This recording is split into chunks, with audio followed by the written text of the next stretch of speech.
As far as my own personal holiday story, my own personal recollections, having been here now at Colonial Williamsburg for 17 years, I doubt I will ever forget the Christmas Eve and the Christmas Day of what was called the Great Ice Storm in Williamsburg, or through most of Tidewater, Virginia.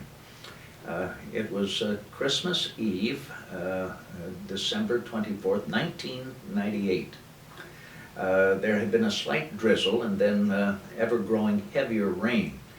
And going to bed with the delights of Christmas Eve in one's mind, hoping for a sound sleep, yet ever ready to wake up to what could be, right, Santa Claus coming down the chimney.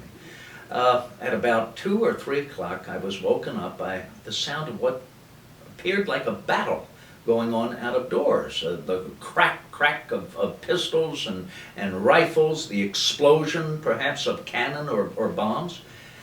And listening to this, wondering what is really going on, I suddenly realized that this is the sound of branches cracking.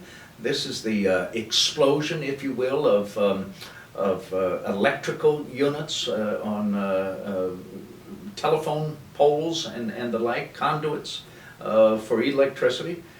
And thinking, good heavens, the rain has certainly continued to an extent where it's becoming rather heavy and damaging. I don't think I had any more idea than anyone else when the sun rose that morning, Christmas Day, 1998, and here was a crystal palace of ice all around Williamsburg. Williamsburg just encapsulated in this most extraordinary crystalline wonder. I mean, it was just wondrous.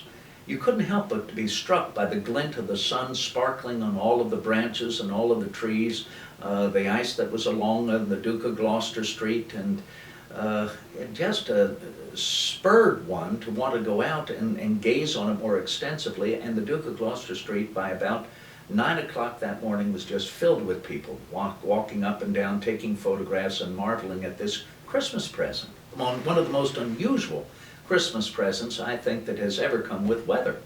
To the extent that many were taking photographs. Carrie Hallett, a young boy, was going about taking photographs, and he decided perhaps one of the finest opportunities with this ice storm will be the great oak, or the Rockefeller oak, behind Bassett Hall. And that was the great oak tree under which John D. Rockefeller and Reverend Goodwin sat to ponder the idea of restoring Williamsburg. And in fact, Rockefeller said, if you'll remain seated here for a time, I'm going on a walk for about an hour or so, which he did, and then he returned and let Reverend Goodwin know that, yes, he was interested to pursue the project. So Carrie went over behind Bassett Hall, and there was the Rockefeller oak, the great oak, over 400 years old, just covered in this immense icicle. I doubt it had ever looked like that to the memory of anyone either in the restored Colonial Williamsburg or in Williamsburg well before that. Just a magnificent picture, and Carrie captured it. He got a fine photograph of the great oak. And as he turned around and was walking away, I don't know how many paces, but certainly no more than about 30 or 40 feet, he heard this crash behind him, turned around, and there the entire oak had imploded, just fell on itself. The last person to get a photograph of that ancient tree, that renowned tree, and within a short time, the photograph, Carrie's photograph, turned up in the Colonial Williamsburg Journal. So he was able to capture that in all of its Christmastide beauty, very rare than perhaps ever was captured before.